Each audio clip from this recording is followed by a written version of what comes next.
Hello, hello, and welcome to another episode of the Let's Talk Marvel Fan Theories podcast. I'm Taylor. And I'm Katie, and we're two sisters and borderline obsessed Marvel fans who have been following the Marvel Cinematic Universe closely for years. And now we want to share our MCU discussions with you. We chat about our own predictions and theories, plus some of our favorites from online, and our reactions to all of the Marvel content that's considered MCU canon, including the Disney Plus shows and the movies, as well as the Marvel news you need to know. Alrighty, Marvel fans, welcome back to our Ms. Marvel coverage. We're going to take on episode 5 today. Second to last episode. I know I have some thoughts about it, but as usual, we're going to let Katie kick it off with her initial reactions to the episode. So, Katie, go. Well, I'm confused. I know that's a great way to start this conversation, is I am confused. I both loved and hated it somehow at the exact same time. And I think the hate might be revolving from the fact that I don't love the way that this show has been set up. I love the aspect of the show. I love the culture, the history, all of that, but I am not a fan of the progression. I think it's very choppy, and I think it's very messy in my opinion. And, you know, for those who listened to our episode last week, you know that one of my big concerns were, you know, everything going on. There was too much happening. We wouldn't really get proper endings for things as we move forward. There was too much to figure out in the last 2 episodes. And I think, especially the tail end of this episode, considering the first half was sort of that, well, you call it a flashback for now. Obviously, we'll address it more in depth soon. But the tail end of this episode very much felt that rush of, oh no, we gotta wrap up this. Oh no, we gotta wrap up this. Oh, we gotta make sure we have a culmination for the last episode. Oh, we have to make sure that this happens. So it just, a lot happened. And it's all important, but it was all things that I felt should have been happening and should have been given the proper time to happen properly. I know there's some very exciting things to talk about that did, like I said, all of what happened was important. It just didn't feel like it was given the time. It felt very much an afterthought to make sure that the show gets wrapped up properly in the last episode. Yeah, I had a very similar reaction. Like, when I first finished the episode, I was like, oh my god, this is literally amazing. I love this show. And then I sat there for a whole 30 seconds and I was like, but like, what actually happened this episode? And then I was like confused. And then for the last like few minutes of the episode, all I could keep thinking was, why does this feel like they're wrapping everything up like it's in episode 6? Yeah. And then they suddenly remembered in the last 2 minutes that they, 1, left an entire plot thread dangling, and 2, had an entire episode they still had to fill. And it was very confusing in that aspect as well, like just pacing wise. I was like, what is going on? Yeah. But all that being said, I loved the flashback. I loved learning that it was Kamala who helped her great-grandmother to begin with, or her grandmother to begin with. I loved that aspect, and I definitely want to dive into that further because I have some questions, as I'm sure you do too, Katie. And so I really enjoyed that part of it. I enjoyed the family. I enjoyed that now her mom knows about her. I think actually her dad is the one who knows her secret identity in the comics. I think I read that somewhere. So it's interesting that in this case they chose to go with her mother being the parent who's aware of her secret identity, and that doesn't mean that she's going to be the only parent. It's possible, you know, they're going to tell her dad, TBD, obviously. But I like how that kind of helped heal that intergenerational rift. I thought was really very moving. I cried a few times during this episode. I just thought it was really pretty. I may just be a little bit emotional this week, like let it happen. But I really enjoyed that aspect. I just was really struggling with the pacing. Yeah, and that's 100% how I felt, because as you even said, you know, what we saw in the flashback, and like I said, I'm using that for now because I know we have to get into it, but what we saw there, everything that happened in the last 20 minutes of it, it was all super important to the show. It just didn't feel like it was given the time to really be thought out. And honestly, like when I'm looking at where we're at now, we have 1 episode left. I don't recognize the show from episode 1. And I think that's my bigger problem with it is I love it. I mean, I fell in love with this character. And I mean, for those who know, I've been gushing about it. I loved the first episode because I loved her. I loved everything about it, but I feel yet so far away from her. I don't feel like this show and this could be a hot take. This could just be well, it is my opinion, but it could just be my opinion. You know, no one could agree with me, and that's fine. Everybody's can have whatever opinion they want, but I don't really feel like this show anymore has become about her. I honestly, Kamala is such a back character for me. Like, she is that back burner character now. I feel like it's just more about her actual family. So I don't really feel like I'm learning who Kamala is anymore. And I'm learning her family, and I know that's part of her, but I just feel like the weight of which we started this series and the tone and the colorization to it to where we've ended up is so starkly different. And I just don't feel like I'm learning a new superhero anymore. I feel like if you told me this was any other show, I'd be like super into it. But trying to look at it from the perspective of it being an origin superhero, and that's what this show is supposed to be about, I'm extremely like thrown off by it. I love that you said that, because I couldn't, obviously the pacing is a problem, but I couldn't quite put my finger on like why I felt so disjointed by especially this episode. I love that. It is such a starkly different tone than the beginning, and I think we all kind of knew what to expect in the beginning, and it hit those expectations. And it's not to say that I don't want to be surprised, but when you've established a specific tone or a specific way of talking about a character, not even talking about the character, but the way that the story is told really has changed so significantly from the first few episodes. And as someone who, like you, really enjoyed the first few episodes, I'm finding these, even though they're interesting, the way the story is told is not as engaging to me as I think the first few episodes were. Not to mention, it does feel a little messy, like it feels disorganized. We've ignored, for the most part, the Department of Damage Control for 2 episodes now, other than, of course, the last scene, which I'm sure we'll get to. So that's like a whole thing that, you can't just drop a plot thread for 2 episodes. And, the whole thing with the Red Dagger and how he's been in and now he's gone, and he just was like, bye, I hope I see you around. Like, what is that? That, like, randomly came in for 2 episodes. Like, I'm just confused. It felt extremely lazy to me. That felt lazy. Even the ending to the Jinn felt extremely lazy to me. I thought, and like, obviously we really need to hit that, but that just, I was like, oh, so that's that. It was so rushed. Yes, it felt very poorly done. And I remember I actually said this to Taylor last week. I didn't say it, I don't believe, on recording, but I was saying it to her prior to us getting on. And I even said, it's feeling like Loki, where Loki was extremely disjointed for the sake of the first 2 episodes followed what everyone thought was going to happen. And not that I, to Taylor's point too, don't want to be surprised, but it established one type of tone, one type of show. And then the next thing you know, the next 2 episodes threw us for a total loop. Then the next episode threw us somewhere else. And then we finished episode 6 so far away from where we started episode 1. Even I was like, I felt like I had whiplash. Yeah. And this is kind of where I'm at with this show too, is I just feel like we have so much that they tried to fit into this that nothing worked together the way that they wanted it to. Because, I mean, I don't feel this way about WandaVision. I don't feel this way about The Falcon and the Winter Soldier, Moon Knight. The tone stayed the same. They established everything, and while obviously you can have your ups and downs about all those shows, but the point was I didn't feel like I didn't understand where we came from episode 1. I got it. I saw the entire progression of the story, and I didn't feel like we were being rushed around plot lines. I didn't feel like characters were just being brought in to be brought in. And that is the biggest thing I said about the Red Dagger last week, was I was like, so what? Is this just here? Yeah. Because that was the first feeling I had about them was, oh good, another random group. Are they going to actually explore this with them? Or are we just going to get them and they're going to leave? Well, that's what we got so far, is that as far as the show goes, gone. Yeah. And it's disappointing. I really, to your point, was enjoying this show. And I thought, after last week, there was still a lot of real potential to answer a lot of questions. And I think we got a lot of answers this week, but they weren't the answers I wanted. And I don't want to make it seem like, oh, Marvel has to hit, everything I want.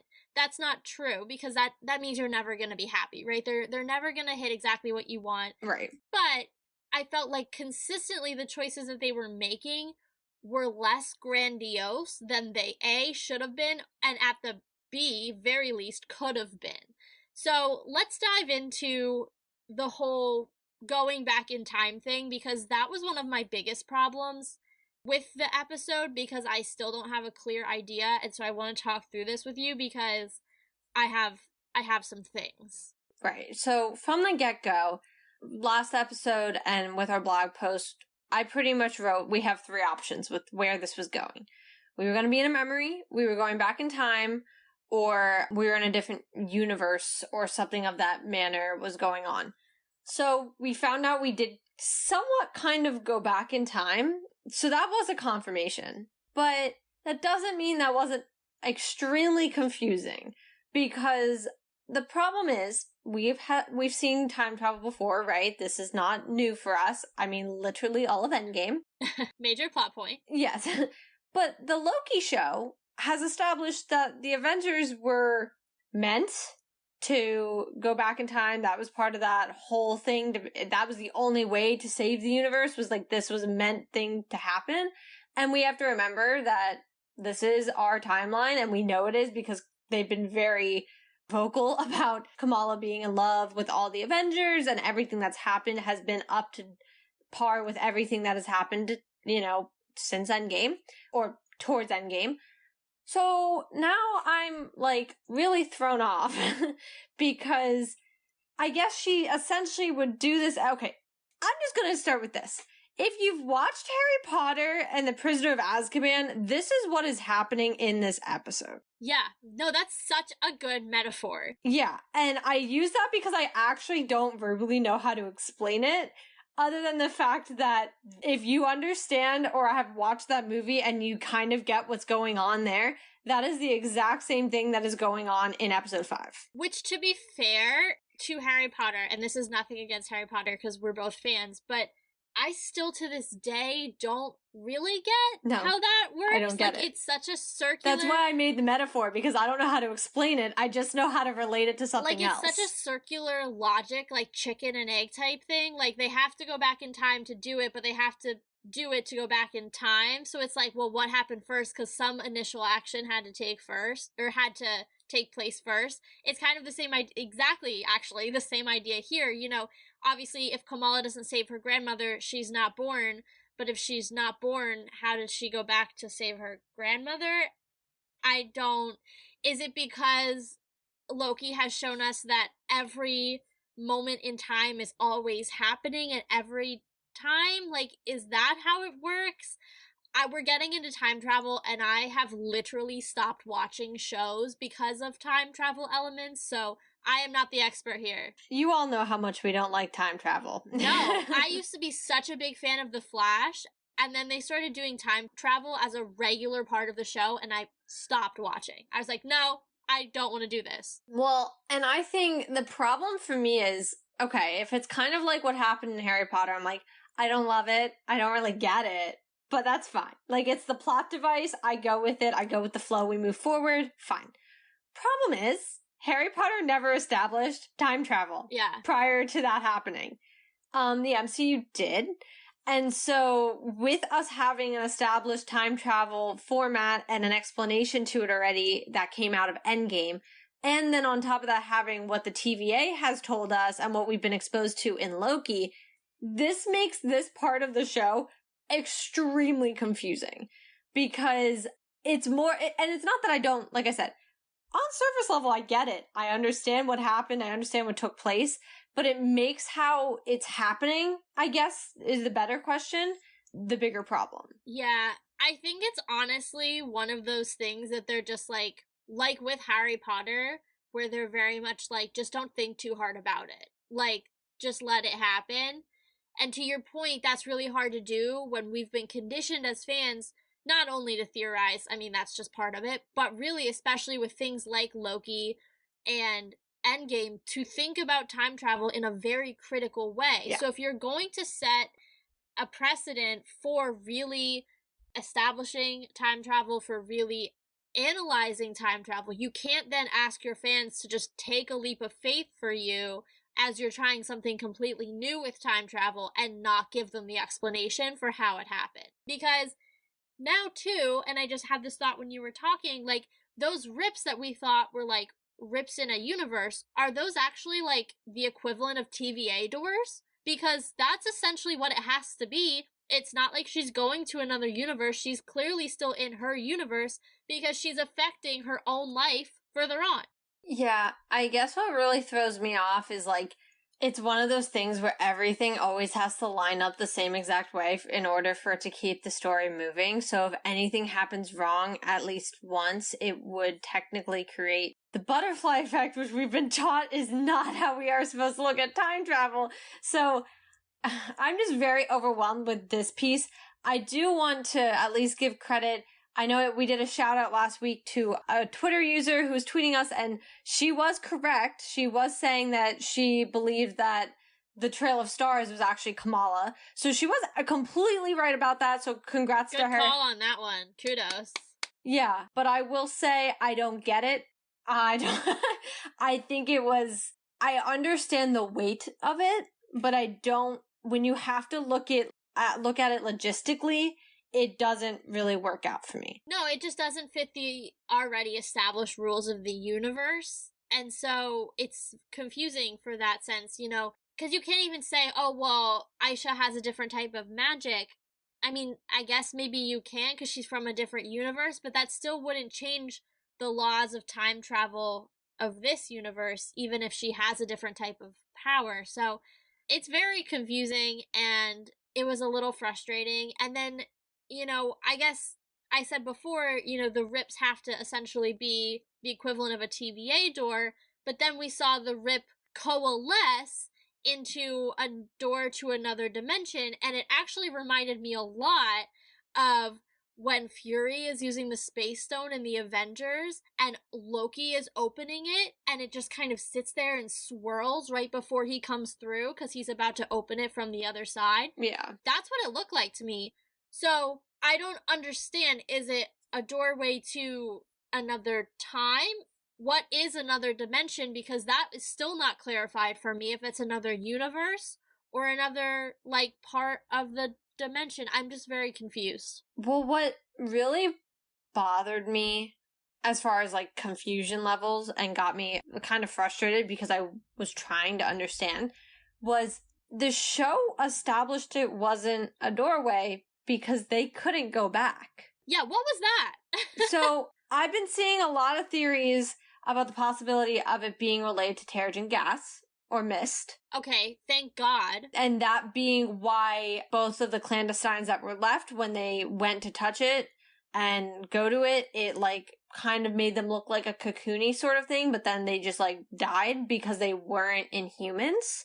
That's been a theory. If we follow this theory, which I know a lot of people have been talking about online, I've been following the discussions, if we're following this theory, we could argue that it didn't, or it killed them because they aren't human. Because, to be fair, but like, this is what confuses me, because is this not supposed to be their home?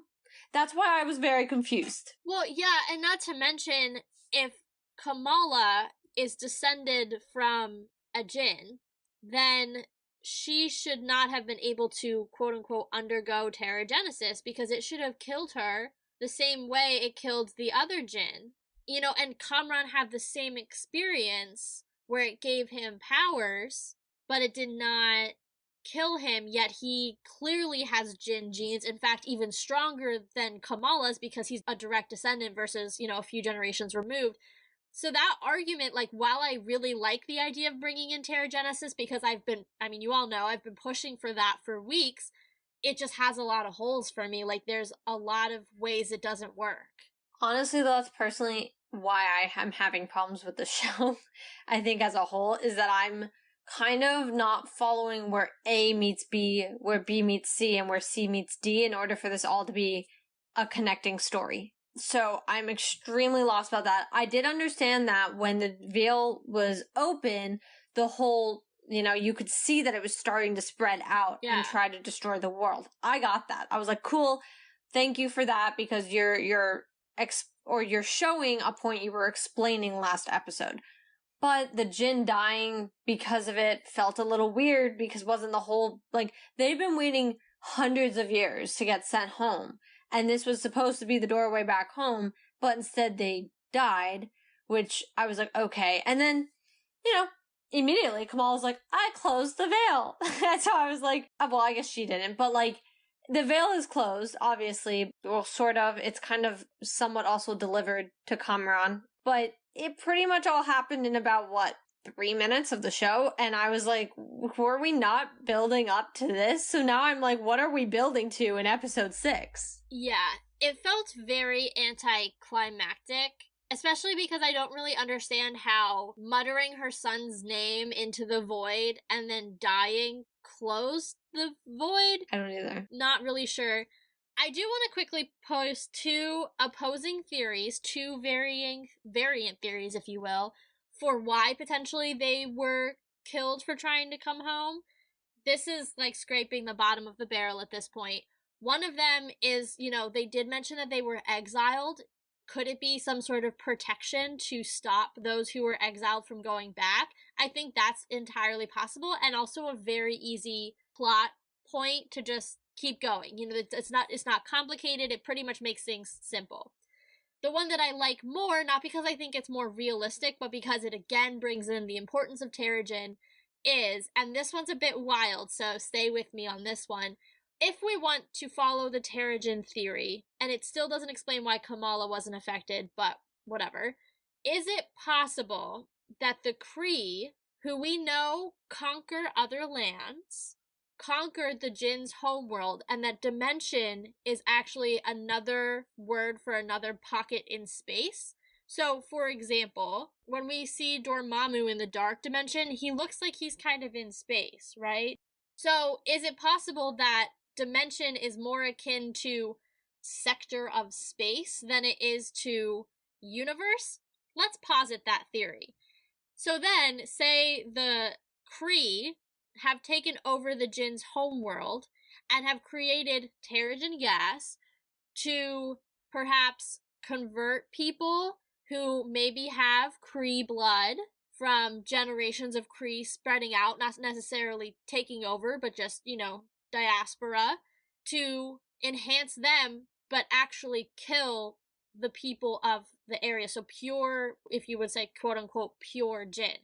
Again, this is kind of a wild theory. Yeah. But I'm just trying to connect dots because the show's not doing it for me. I mean, I understand your theory. The problem is we have really about 1% of proof that would allow that to be a theory. I know. I'm just holding onto that blue arm for dear life. The blue arm is my lifesaver. Yeah, what doesn't sit right with me right now either is, okay, and to Taylor's point, we've been hoping and pushing for the possibility of Inhumans since the beginning of this, when we believed that she wouldn't be an Inhuman because of the way that they were showing it.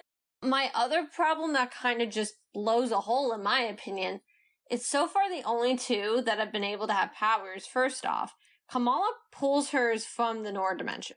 Kamran appears now to pull his from whatever the closing of the veil, the power from that did to him. Which is theoretically the Noor dimension. That's why his power looks like hers. Yeah, well, exactly. But my problem with that then means that the only connection they have is not that they're Inhumans, it's that they're both just Jinn, and they're descendants from Jinn.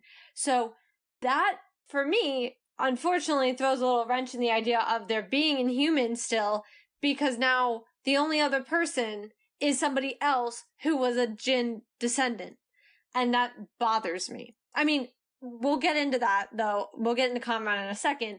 But it makes me feel there's going to be a harder way to turn around all of this if they do try to pull them into being Inhumans. Unless, in some ways, it strengthens the Inhuman theory if you follow the theory that Jinn is just an interpretation of Inhuman or Kree, in the sense that if they have substitute Jinn for Kree blood, then, Noor dimension particles are somehow another form of Terrigen, then in that case, it does work. So there are pros and cons.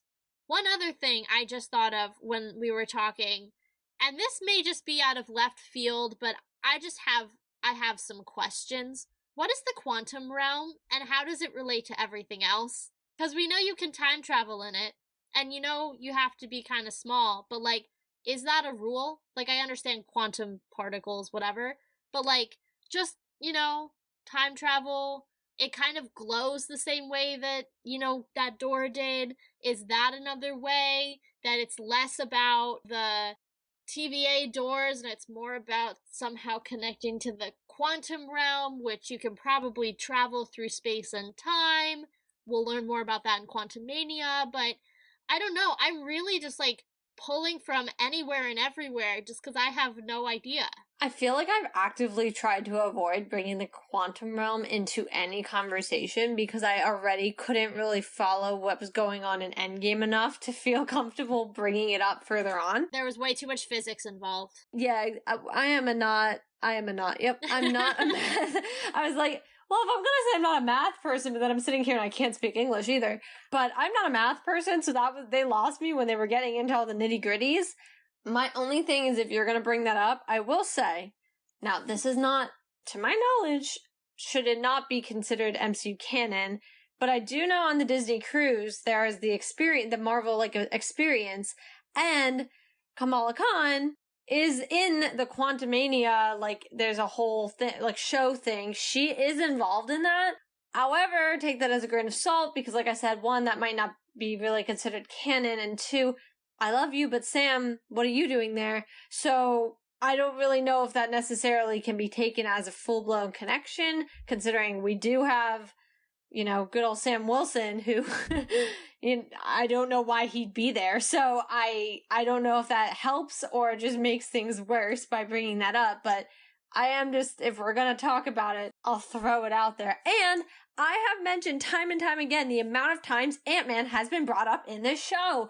I think he's been mentioned at least once almost every episode. Yeah. I think this was probably the exception. This episode might have been the first one. Even if he was not directly brought up, an image of him was shown or something of that matter that tied it to him again. He is the only one. Not even Carol Danvers has been brought up every episode, but he has been. No, that's very true. That's very true. He's actually probably the most name dropped. Yeah. And then probably Captain Marvel, and then we also know Thor, and just Thor's culture is, of course, really in there. Yeah. But, yeah, I don't know. I feel like, we had some pretty solid theories coming into this episode, or at least I felt like they had some good logic behind them. And I feel like the show itself doesn't know what it wants to be or what it's trying to get across. And that makes it really hard to determine whether we were right or wrong because the show doesn't even know. I don't know how this show is going to end, and, not in the good way, in the sense that, I literally just threw Quantumania at the wall, not Quantumania, the Quantum Realm at the wall, hoping it would stick, because I am that, confused about what in the world is happening. I agree. And I think, as far as looking at where we were last episode and where we came, there were many things we were technically right about. My bigger concern was that everything that got rushed in the last 20 minutes, I really enjoyed the flashback. Yeah. I would have really enjoyed it more if we would have not been in episode 5, where we were kind of desperately getting to a point where we needed to start having things figure out and line themselves up. I would have even done a whole episode of the flashback if it was episode 4 or episode 3 even. Yeah. And we really got to see the background and everything, because I loved it. I was extremely intrigued. I was living through that moment. I couldn't take my eyes off of what was going on.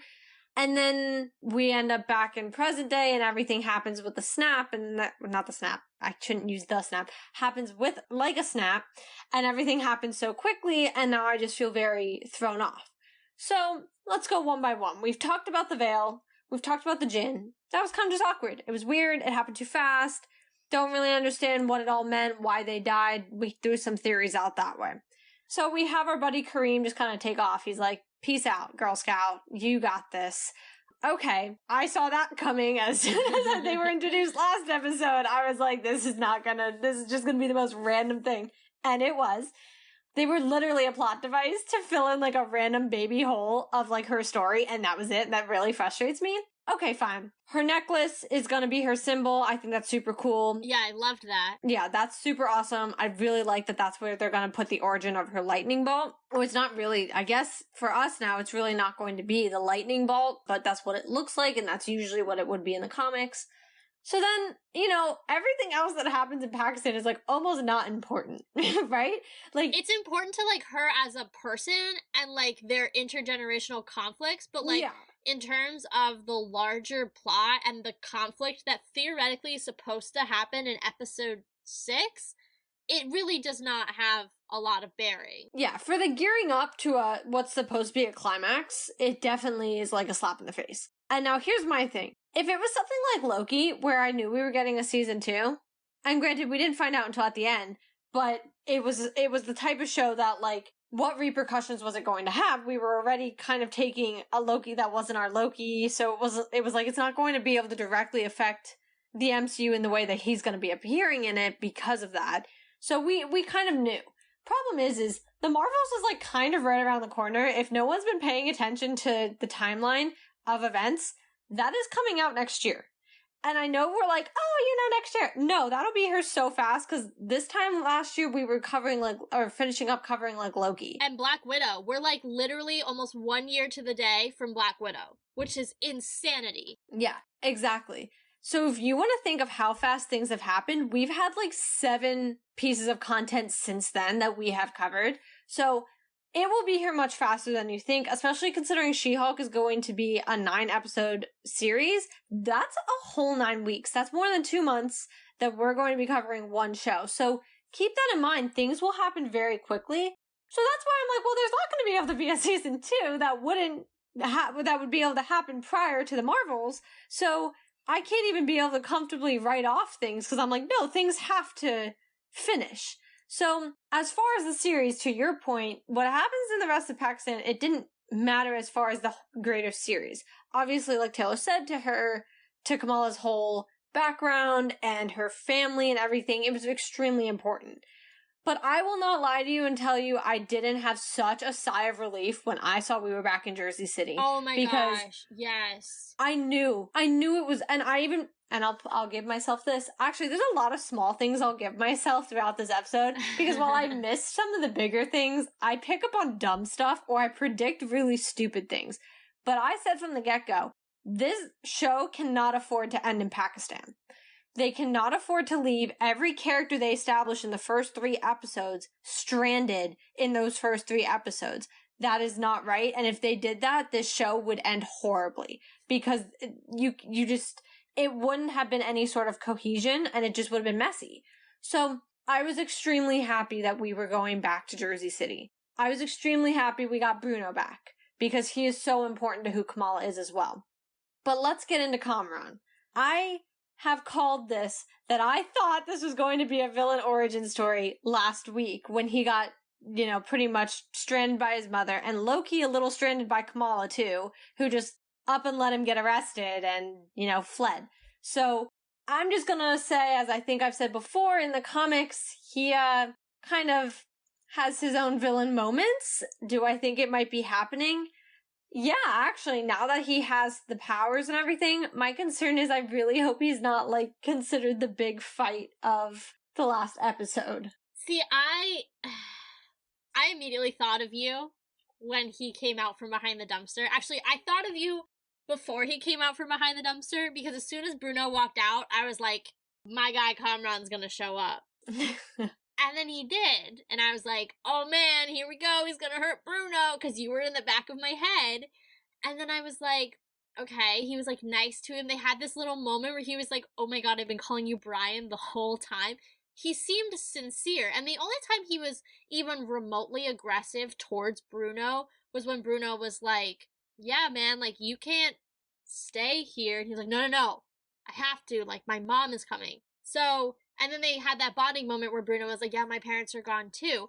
So it seemed like, you know, there was that one moment where he was like, you know, I'm going to be the bad guy. And then he and Bruno, you know, seemed to work it out. And I was like, this is going to be a hard turn if he's going to, you know, to your point, if he's going to, I say all this to say, I don't think he's going to be the bad guy in episode 6.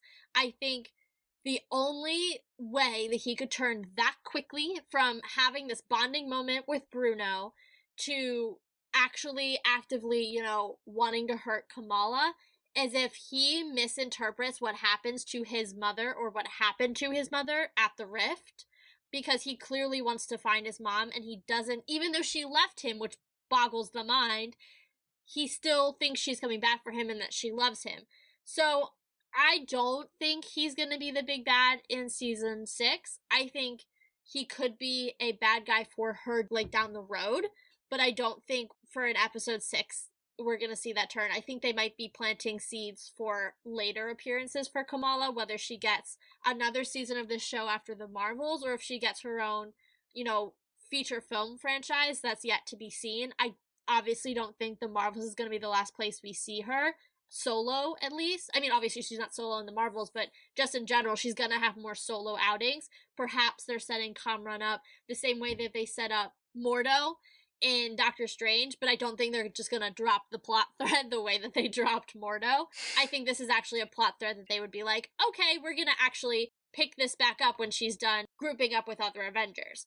Now, in terms of who actually is the big bad, let's take this scene with Kamran a little further, and we see what is now, I have to think, confirmed, the Stark drones, right? Yeah. It has facial recognition, it has a Bob on board, like, it's very clearly the Stark drone. I think they're setting up the Department of Damage Control to be the big bad that happens in episode 6, which is incredibly aggravating considering they have ignored them for the last 2 episodes. Yeah. And so, while I really enjoyed the time in Pakistan, I too was really excited to come back to Jersey City because I was like, I feel like we're returning back to the actual plot. Like, that was a 2-episode arc of learning about her background, which is great, but at the same time, you ignored the entire plot of the show in order to do that. And, like, that's very disjointing. And to your point, I have a sense of whiplash. Yeah, I think that's a little bit why I was like, maybe Kamran will end up. Yeah, I mean, with everything that happened in episode 4, it definitely felt like that could be a jumping point for him. Because it actually would have felt more genuine and personal. Because I don't really like when there are villains that are just super, like, random. They don't really make much sense.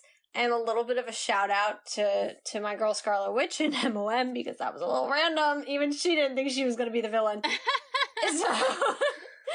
that's my favorite interview, when Lizzie's just like, yeah, I was really surprised to be the villain. And I was like, oh my god, Lizzie, don't talk, they're gonna fire you. But it was really kind of a little random for the Doctor Strange series, or like series of films, and for him as a character. Yeah, agreed. So that was kind of why I was like, oh, I'd really rather just watch Kamran, have his moment than have them just randomly be like, oh, these, like, super sketchy, like, department people are gonna be the big bad and all this. Because it's like, okay, well, we've sort of already seen a semi-fight scene with them. We still don't have a lot of information on them. And they've been around for a while. I did do some research on them. They've technically been around since pretty much the dawn of time. They were mentioned in the first Iron Man, but they were just called Damage Control at the time. And then they were in S.H.I.E.L.D. I did mention that we kind of know some things that were growing inside of S.H.I.E.L.D. before. So, just not that I want to bring up Hydra. I would like to think that was left in phases 1 through 3. Well, to mention, if you're going to talk about what's infiltrated S.H.I.E.L.D., we know Skrulls have. So, that right there is your connection. Yeah, and has that not been the theory that I've had from the beginning, was that these guys are either Kree or Skrulls? But, like, I just worry because if that's gonna come to fruition, I just want to point out one thing before I finish my thought. This was a 35-minute episode. It was 40 minutes with the credits, 35 minutes of actual content for an episode 5 in which they had a lot of ground to cover and spent a solid third of it not even in present day. It was very bizarre to me to look at the length and see it was only 40 minutes. I was like, okay, that's weird. But all that to be said, now we've got one episode. You're going to bring in an alien species in what? You have to almost have a 60-minute episode in order to make that come full circle. I like your theory, but to me, just logistically, it's looking less and less likely as they kind of dilly-dally around and don't get to the point. Like, that's what this show, I think, has done in the last 2 episodes, is just kind of wade in the water and not actually swim towards a direction. My thing is I feel like you can no longer be like, logistically, that doesn't make sense, because the whole show logistically was not making sense with itself, that I almost am like, it is something so crazy I could see it happening. Because the thing is technically, it would have always made sense, which is why I've been throwing it out as a theory since the dawn of time that we've been talking about this show, because I was like, maybe not about the Department of Damage Control, but we said from the get-go, we'd be shocked to not see anything from Skrulls or Kree, at least one of them. Well, yeah, because what's going to bring her into the Marvels? Like, what is her crossover? Exactly. And as soon as the Department of Damage Control made their little end credit cameo at the end of the first episode, I from the get-go was saying, no, these guys aren't right. There's something not right here. And I've been saying, I could see that possibility. At this point, that is the only possibility. If they are going to connect her in a way that's not going to just be an end credit scene, that will be the connection, is that the Department of Damage Control has to be infiltrated with Skrulls or Kree, and that is what's going on. Because, to your point with Kamran, will he be a villain later on? I do believe so. But for right now, he is sort of on that same track as Kamala. He is being hunted. And as soon as Kamala is back, I can definitely see there being a connection there, because they're now able to bond over a lot more than they already did have in common. I think, also to your point, it would be too sharp of a turn. I don't see it being able to happen. I think he'll be a villain later on, 100%. Even down to what we know of him in the comics, I definitely believe it. If the show had more time, I would have said yes, that he would have been. But we don't have the time for it. I think it would be too much of a slap in the face. But it really doesn't sit right with me that we're gonna sit here and have the Department of Damage Control be that finale when they also have been even when they were in the episodes, they were in episodes, well, all the episodes except the last 2, so they were in all the first 3 episodes, and, we met the Jinn in the second episode already? The end of the second episode. The third episode was primarily about them. The only time the Department of Damage Control appeared was to arrest them, and then they continue to be a big plot point for 4, because we obviously saw them escaping to try to come after Kamala, and now obviously what happened in 5. So, I don't know. It just feels very like, oh, we kind of forgot these guys were here. Like, we've been adding them in here and there, and now we have to remember that we have to, actually finish the storyline. So, I'm just feeling very stressed. And I've been feeling stressed since, episode 3 or 4. Well, this has been a mixed bag of an episode. On one hand, I think we've said this a lot about some of the stuff that's come out in Marvel recently, the idea that, standalone, it's amazing. As a standalone episode of television that doesn't need to further a plot, it was quite good. I found it emotional. I found it really moving. And I thought it was really well done. In terms of furthering the plot of the series that it's in, it gets a D- in my book. Well, and the problem with that is, especially this show, for example, you couldn't avoid it. Moon Knight, I know a lot of people were saying, Moon Knight felt kind of like a breath of fresh air for the sake of we weren't being bogged down with things that related to the rest of the MCU. Especially the blip, considering that was such a big thing, and the snap that, the first few shows, obviously, for their reasons, had to be about, and made sense to be about. So I know a lot of people praised Moon Knight for, kind of getting to take a step out of the larger MCU, and we don't need to worry about where, and obviously we will because we're Marvel fan theories, but we, as viewers, as just watchers, don't need to be stressing about how does this fit into this? How will this fit? Where is this going to go? And it's not a consistent pressing point throughout the series. The thing was from the get-go with this, 1, you knew where she was going after her show, and 2, it was never something you could forget. It was consistently brought up again and again and again, her connection to the Avengers within the first 3 episodes when she was home. And just the world she lives in with the Avengers and all that. Obviously, her connection is not what it's going to be soon. So you couldn't really escape it, so you have to always look at the show as, how does it affect? I mean, if the Department of Damage Control is considered the big bad now in this show, Well, that's really important considering their biggest appearance was in No Way Home. Yeah. So it's like, you have to pay attention to that. You can't avoid that. It's hard. And I also, I am actually pretty surprised so far we didn't get more cameos of certain people. And I say certain people like you guys don't know I'm clearly talking about, likely Monica. Am I expecting it in episode 6? Yeah, because I don't think they have time in the Marvels movie to do that. Personally, I don't know what the movie fully is going to be about. Obviously, there's not been a lot of information on it, but there's a lot of Monica and Carol rift that needs to get solved in that film, so I don't think bringing a random, 15-year-old into the story is gonna be, there's gonna be, time to debrief her. So I'm just a little unsure. I think I'm gonna walk out of this series, and obviously we have one more episode left, but I do genuinely feel like I'm walking out with so many more questions than I have answers to the greater MCU. Yeah, 100%. I have one last topic I want to bring up because it's something that we hit on a lot in the last at least 2 episodes, perhaps 3. And I can't tell if we got further away or closer to it in this episode. How are we feeling about the connection to Shang-Chi? Did it make it better or worse? I don't know. I'm sighing very hard over here.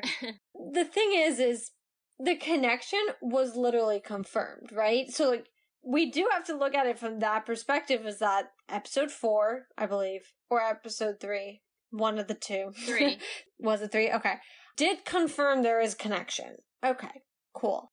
So then the question comes is, everything that's been explained to us about the bangle, we know there's a missing one. A lot of us have filled in that blank saying that it could be the rings, which would make also a lot of sense, and would tie all that in too with the ending of Shang-Chi, where Wong, Captain Marvel, and Bruce are all, the rings are calling to something. Likely the bangle, its sister or brother. Well, yeah, so I would be, totally down, and I'm still gonna keep that going, because they have technically confirmed it. Well, they've confirmed that there's a connection between the 2 franchises, not explicitly that there's a connection between... Yeah, not that they're necessarily related. We filled in those holes, that's not been confirmed, but yes, the connection between the 2. For lack of better words, can't really explain the bangle to you anymore. I can't really explain this whole dimension hopping thing, because I feel like everything I was starting to understand was very quickly kind of undone again. So I understand that the bangle technically unlocked the power within her, which I know from the get-go we were like, so does this just not mean that she needs the bangle anymore? But she continues to wear it all the time. So that never really got answered for sure, is, that the bangle we've been seeing now glow and do its own thing. Not to mention, Aisha's eyes glowed without the bangle as she was dying. Yeah, so that's why I'm trying to figure out more so, do we need it? What is happening? That is still a question now that we have to look back at and pretty much reopen the case of, because now it really hasn't been answered. I don't know. It's hard because, for what we understand, Shang-Chi was not explained that the rings give him or unlock a power within him, that they are powerful no matter who wields them, and, they're gonna work for whoever has them. They are the power. The bangle was sort of not explained that way, but now, because she continues to wear it, it's kind of and it does its little light up thing, and it activates, and it's been doing all sorts of funky stuff lately. You kind of have to be like, okay, so now, is she wearing the bracelet, or is the bracelet wearing her, Yeah. I'm very confused about the inscription. Is it a spell? Because it almost seems to awaken powers within it, but it's yet inscribed on it. But I also thought it was interesting that Aisha says that her husband said it to her, and now suddenly the bangle's inscribed with it. So, does it magically inscribe? Because it doesn't seem like she was really familiar with not that she wasn't familiar, but that she wasn't actively using the phrase before she met him, so it's unlikely that it would be on the bangle, or why would they have said that she got the phrase from her husband? So that to me is also incredibly confusing, because the phrase, the way it's presented in the show, seems very important, but yet there is not the background and context to give it importance, in the sense that we're not able to understand it fully. So my understanding is it's been explained its importance. The problem is that the way it was initially presented is kind of skewed because of how they then explain it. So I kind of thought the same thing. I was a little confused from the beginning because I was like, okay, so the bangle couldn't have had the inscription on it then prior to this happening. Because that's like a weird coincidence that even for Marvel, I'm like, that's just stupid. Too much. Yeah, like, no. So it couldn't have been inscribed prior to Aisha's husband saying the line to her. So there was the part of me that was like, maybe she subconsciously inscribed it on there or whatnot. The thing is when we first heard that, we thought really deeply into what that could all mean, but then the flashback showed what it actually meant, if that makes sense. So I think we almost have to just write it off for it just being an inscription that Aisha possibly was the one who put on there, and that's that. Because, well, at the end of episode 4, it made sense that, what you are seeking seeks you, because Kamala was seeking answers, and technically her grandmother, the little girl, was ironically seeking her, because she was seeking the stars. So, yeah, but it didn't have the same weight I think everybody thought it was going to have. It had more of a personal thing, if that makes sense. So I think almost we can write that off at this point to be like, okay, well, we technically got an answer for it, and it is that, what she was seeking was also seeking her, but it became down to a personal thing, and I think that almost all travels down and funnels into that whole, it's a little weird because there's time travel going on. And you kind of have to just look at it like that. I guess. I think I'm a little unsatisfied by that, to be honest. And that's why I was kind of hoping that, like, there was something deeper to it, because, yeah, obviously personal relationships are important, but when you make something that big a deal, it should, in my opinion, have larger narrative weight than just like it's almost like a familial saying now because it's been passed down through the bangle. So I guess I was just hoping that there was a little bit more to that one. Yeah, I mean, there could still be, but from my understanding, that was really what it was supposed to be. And do I believe it to be an extremely, like, beautiful sort of thing? Yeah, of course. Like, as I even started kind of expressing some of my annoyance with parts of the show earlier, of course I also had to add, and I'll continue to add, I love the history, I love the culture, I love everything we're able to explore throughout it. I mean, I'm sure I said it, but I loved, like, that wedding scene in episode 3. Like, I thought all of that is amazing. I really love deep diving into the culture. It's just more of the actual plot that is the problem for me. It's not anything to do with, what's going on. It's just that the plot doesn't seem well thought out. And I do know, like, obviously we run around on Marvel social media, we're in all the talking circles, and I do know we're not alone in expressing that it doesn't feel that we've been necessarily getting some of the quality that we're used to versus we're getting a lot in quantity.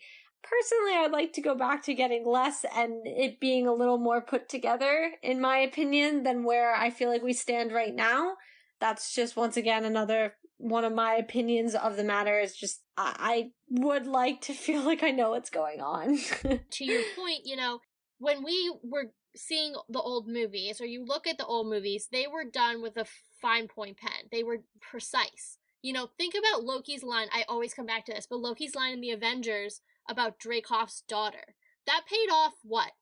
10 years later, almost 9 years later. Yeah. 2012. Yeah, 9 years later. Like, okay, should have been not quite that many, but still. Yeah. How many years did it take to get to that point? That was planned so far in advance, And I just feel like... Well, I mean, I think I might have said this on just a random off thing to Taylor the one day, but when we heard that Kevin Feige was just now, they were going out to that camp to, like, plan out the next 10 years, I was like... right now? Like, what has been going on in the past? And I know phase 4 was sort of like transitional. Yeah, like it was a little bit still looped into phase 3, so I knew it was like a little bit weird still, but I was like, so are we just like running without a plan? Like, we're just full speed ahead without any plan of where we're fully going? Because that's where I'm starting to feel that's going on. Well, and my question, going off of that is, pandemic aside, we had planned to have a pretty much 9-month hiatus between Far From Home and Black Widow. That was already planned, and then obviously we know what happened, but what were they doing in those 9 months? I thought they were doing this. That's what I'm saying. Like, it doesn't seem like they were planning because things are very much all over the place. And there, to your point, like, there are errors, I think, or lacking continuity that, whereas before we would find maybe like one small one in a movie and it didn't really impact the greater MCU, and then they would fix it in an end credit scene. Yeah.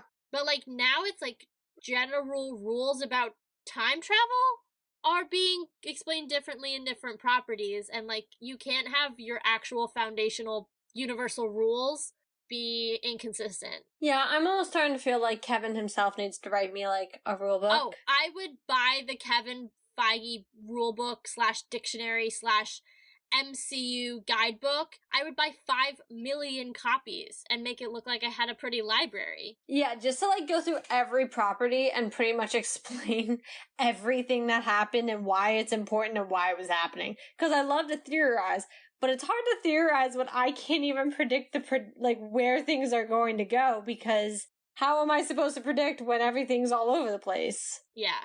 But I know this seems like we're upset or we're ranting. I think Ms. Marvel is just symptomatic of kind of what's happening in the larger Phase 4, which is just a little bit more erratic than the precision plotting that we're used to. That's not to say it's not a fabulous show. I'm still very much excited to watch next week, see how it wraps up. You know, maybe they really find a really clever way to put it all, you know, put a nice bow on all of it and loop her into the Marvels and we're good to go and they're going to really impress us. But they have a much steeper hill to climb, I think, after this week than they would have otherwise. I mean, in the best of ways, and listen, everybody, I am a realist. I am a self-certified realist. They could have the best ending, and yes, I'll walk out and be praising it, but that won't change the fact that when you look at the series as a whole, I'm going to be very unhappy with how it was done. That's fair. I just hope they don't continue this kind of downward trend and that they're able to kind of save it at the end. No, because this show very much deserves all the recognition that it can get. I think it's amazing, and it's like Moon Knight all over again. Such an amazing dive into a different culture than what we're used to, mainly because we're really not used to seeing anything but like Captain America's culture, which is just America. And then, you know, not America, because then he's a fugitive. So, but we get to actually see and explore a superhero's background, which we don't get to do a lot in those bigger films sometimes. So it's amazing, and I'm so intrigued. The history, like everything that we're getting to see with the partition and everything. I mean, I knew some of that. I understood some of the history, but I really like that I'm seeing the impact on Kamala's family, even, 4 generations later.